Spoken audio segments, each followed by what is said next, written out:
All right, guys. So I was asked to react to this article, and I remember seeing this article. I think ESPN put it behind a paywall, unfortunately, but it says ESPN predicts college football top five future programs. The future power rankings from ESPN take into consideration the next 3 seasons for the top college football programs. And as you guys can see, it's got this ESPN Plus thing, so they've got it behind a paywall, but you can see they have Alabama at number one. I would agree. I mean, you're like with Alabama, the only question with Alabama is when is Nick Saban retiring? And I would put the over-under for Saban 5.5 years. I would say the over-under because Saban just doesn't age. It seems like he's getting better. But at some point, if you are Saban, you have to ask yourself, what's the point? I mean, I've already accomplished everything. I don't want to keep doing this. I don't want to keep recruiting kids. I'm already the best. I'm done. At some point, you get up into your 70s, you would think. But Alabama, if you're talking about like future rankings, until Nick Saban retires, I agree, they have to be number one. But with these rankings, ESPN, of course, it's very interesting. They have Georgia at number two, and I'm sure many people are agreeing with that. Personally, I would not. I would put Ohio State at number two. The reason being is I would take right now Ryan Day over Kirby Smart. And the reason I would take Ryan Day over Kirby Smart is due to offensive innovation. And it's nothing against Kirby Smart. It's not me saying defense doesn't matter. It certainly does. Georgia recruits extremely well. They have a major advantage of having so much in-state talent. But I really wonder if what Georgia did last year is repeatable in terms of winning a national title this day and age based mainly off of your defense. I mean, Georgia still has not had a superstar. They've had several five-star quarterbacks, but they have not had a superstar Heisman-level quarterback in I don't know how long. I mean, Jacob Easton was a bit of a bust. He ended up transferring. JT Daniels was a bust. Stetson Bennett is not a high-round draft pick, and it's just, is Georgia's way of winning really repeatable? I don't think it is. I would rather take the offensive guy in Ryan Day. Now, you can, of course, say, look at what Ryan Day's, defense did last year against Michigan. I think that was a young coach that made a major mistake in terms of who he hired to be his defensive coordinator, and he hopefully has since fixed that mistake by hiring a real defensive coordinator in Jim Knowles. So if these were my rankings due to offensive upside and what Ryan Day's overall offense has shown its ability, I would put Ohio State at number two. Guys, remember, Ryan Day developed Dwayne Haskins, Justin Fields, CJ Stroud. He's going to have either Devin Brown or Kyle McCord most likely, and then Dylan Raiola. So this is a lineage of first-round talent that Ryan Day is going to be able to develop. But, I mean, listen, I understand them ranking Georgia second due to Georgia winning the national title last year. The overall team talent is a top 2 or 3 most talented roster in college football. Again, they recruit extremely well. But I think I struggle to believe that the way Georgia won their national title last year is really repeatable. Having your defense carry you like that. Stetson Bennett played well, sure, but I've said it several times. I'm willing to bet Georgia fans right here, right now, Georgia's not making the playoff next year. I'll bet them right now. So Georgia's coming in at number 2, which I disagree with. I would put probably Georgia at number 3. Maybe USC, though. Guys, USC is really interesting, but let's get to the rest of this. So they've got Ohio State at number 3. If you're not going to have them at number 2, you put them at number 3. And then they have Texas A&M at number 4 with Clemson at number 5. So them putting Texas A&M at 4 is clearly based off of the 2022 recruiting class Texas A&M signed. It was the best in history, NIL aided. If these were my rankings, that's a risky pick. And then they do have Clemson at 5. So I almost wonder if Clemson is the next major program to really fall off. Because there's two programs, Texas and USC, who are showing signs of becoming the next powerhouses. I don't think Texas is going to become the next powerhouse because they're moving to the SEC. And if I was a Texas fan, I was thinking about this morning. If I was a Texas fan, I would be so livid. You're moving from the Big 12 to the toughest conference in college football. You finally are stacking 5-star elite talented quarterbacks on top of each other. You have Quinn Ewers. You have Arch Manning committed. You're in a wide open Big 12 conference that just lost Lincoln Riley. Your number one rival loses Lincoln Riley, the biggest challenge, Oklahoma. And you're moving to the frickin' SEC just as you get good? Oh, that would suck. So I think Texas, in terms of are they back, they're definitely better, but their schedule is going to get so hard, it's going to limit their potential. If I was doing future rankings, I might put USC at number 4 and Texas A&M or Clemson at number 5. It's important to note, Clemson is still recruiting extremely well, and there is nobody else in the ACC right now. Now, Miami is the team I'm looking at in terms of NIL recruiting. Can Miami get on that level in terms of overall talent and really start recruiting better?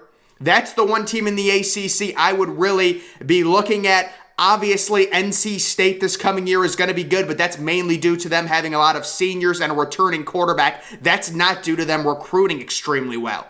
So, Clemson, people are kind of down on Clemson after their bad year last year, but they're recruiting really well. And the one big story for Clemson this coming year is, do they stick with DJ Uiagalelei if he struggles early? Guys, they've got a superstar, 5-star, number 1 overall quarterback who's going to be a true freshman.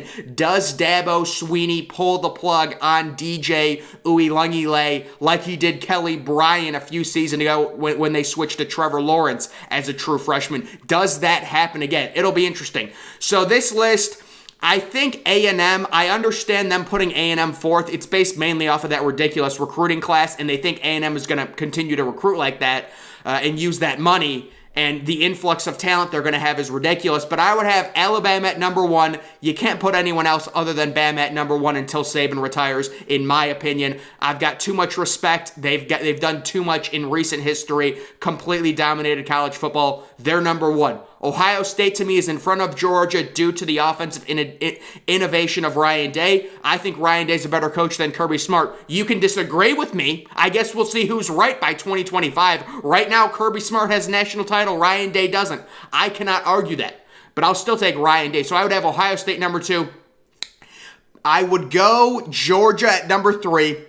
I would go USC at number 4. Because, guys, the thing that you have to understand about USC, they have such a clear and wide open path to the playoff. Whether it's 4 teams, whether the playoff gets expanded, the Pac-12 just has no elite programs. Utah should be good, but Utah's going to be good because they return a bunch of players, not because they recruit really well. The talent is not there. So USC with Lincoln Riley, they're back as far as I'm concerned. Honestly, they're just going to have so much more talent than everyone else. If it's not this year, it's next year. They're at least going to make a New Year's Six game. So I would have USC at number 4, mainly due to their positioning and their overall schedule in the Pac-12 every year. And then I think number 5, you could argue A&M or Clemson. And that argument would mainly be based off of A&M and their recruiting potential versus Clemson's staying power. Do you think they're still a powerhouse? And then at number 6, that's when we start to argue Notre Dame with Marcus Freeman. If they continue to recruit really well, do they get to the 300-point mark in terms of recruiting in 2023? Guys, Marcus Freeman is a crazy good recruiter. You've got Michigan still there, but they got to start recruiting better. Penn State's another team. James Franklin doing a great job on the recruiting trail. You start bringing in some of those teams. I don't think they have. It says the full top 25 can be seen here. If I click on this, it's going to go to a paywall. So I just wanted to talk about them having Georgia at number 2. I disagree with it, but I understand why. And then also not having USC in here in terms of future power rankings. through 2024, I think USC is for sure going to make the playoff in 2023, which is next year because Caleb Williams will be a junior. But they will lose Jordan Addison. Jordan Addison transferring to USC is a one-and-done type thing. He's going there for 1 year, and then he's going off to the NFL. So that's that situation. There's a few other articles here. Oklahoma football could be a dark horse college football playoff contender in 2022. Guys, what is going on with this dude? Oh my goodness. Nothing, but guys, the thing is with Oklahoma, Dylan Gabriel is being underrated by a lot of people. Dylan Gabriel, if you guys don't know, is a UCF quarterback who got injured early last year, but he's a really good player. Personally, I don't see much of a chance for Oklahoma to make the playoff. This is mainly just crazy projections, considering we don't even know how Brett Venables coach teams do. This is his first time as a head coach, but they lost so much to the portal. They're in kind of an interesting Big 12 conference. I think they do lose to Texas this year with Quinn Ewers and Bijan Robinson and Xavier Worthy. But Dylan Gabriel is a really good quarterback. Again, it's mainly projection with Brett Venables. I thought it was an interesting article. Could Oklahoma possibly go back? I don't see it. If I'm an Oklahoma fan, I'm hoping you make a New Year's Six bowl game personally. Beat Texas, make a New Year's Six bowl game in Brett Venables' first year, and see an extremely improved defense while still seeing a good offense. You don't want the offense to fall off the table with Lincoln Riley being gone. And then this is another article. College Football Predictions 2022 projecting seasons defining moments. And then this is, you can see the full list. So week 1, Oregon upsets Georgia. I like that. I do not think Georgia is going to be good in 2022. One of the toughest things to do in any North American sport is repeat as national champion. I think Georgia is minus 16 for this game. I love Oregon plus 16. I know it's the neutral site game that's in Atlanta, Georgia. It's not neutral site, but I like the idea that Oregon's going to keep that game close. Georgia is replacing a lot of players.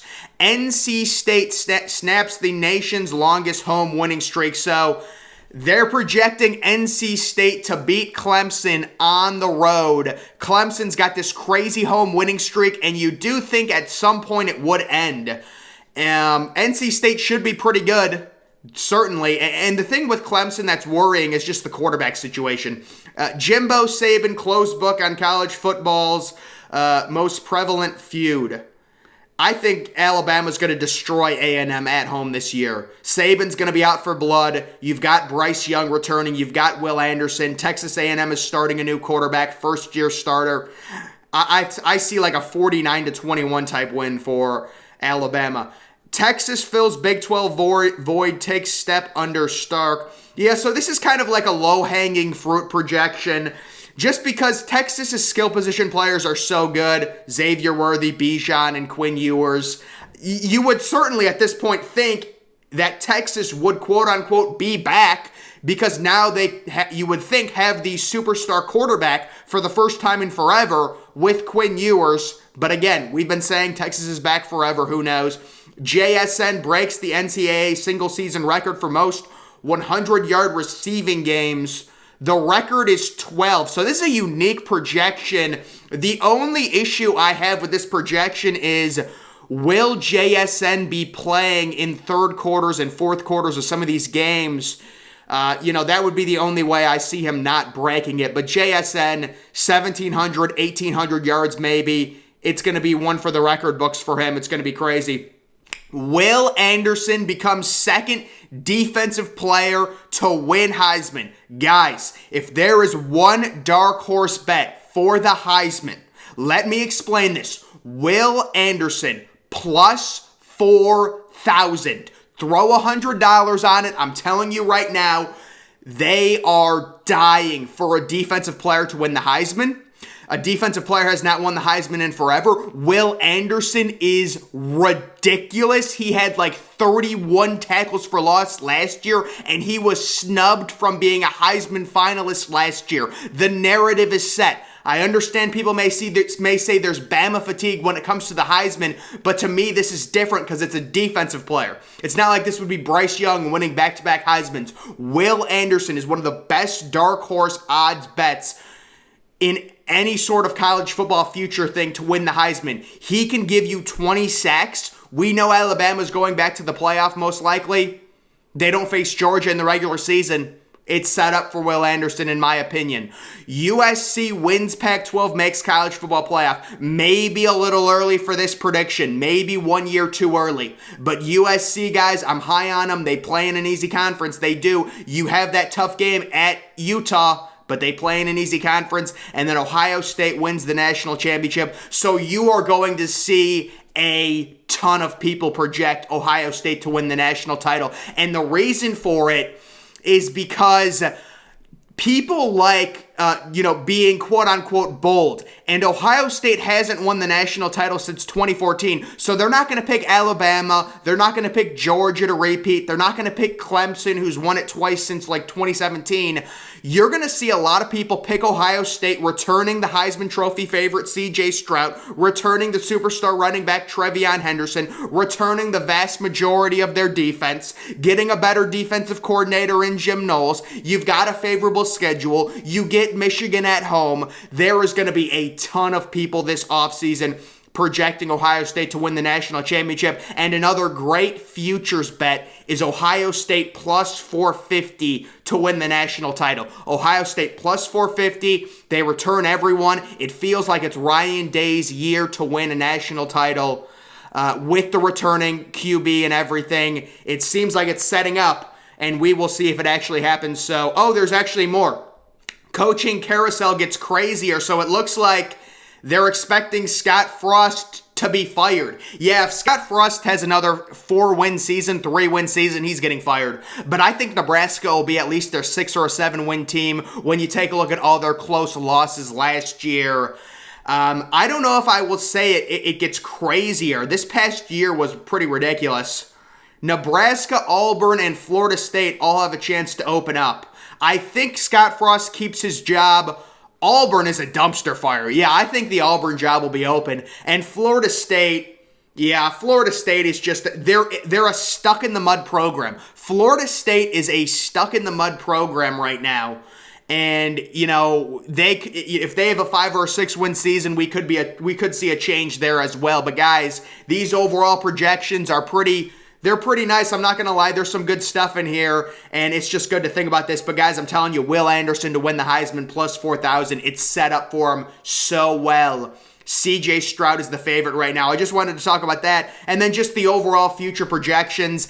You can argue these things. It's just something fun to talk about. I don't know. I just wanted to talk about this stuff. But, guys, make sure you follow me on Twitter. Link to that's always in the description. I'm, of course, the Depressed Ginger. Thank you for watching.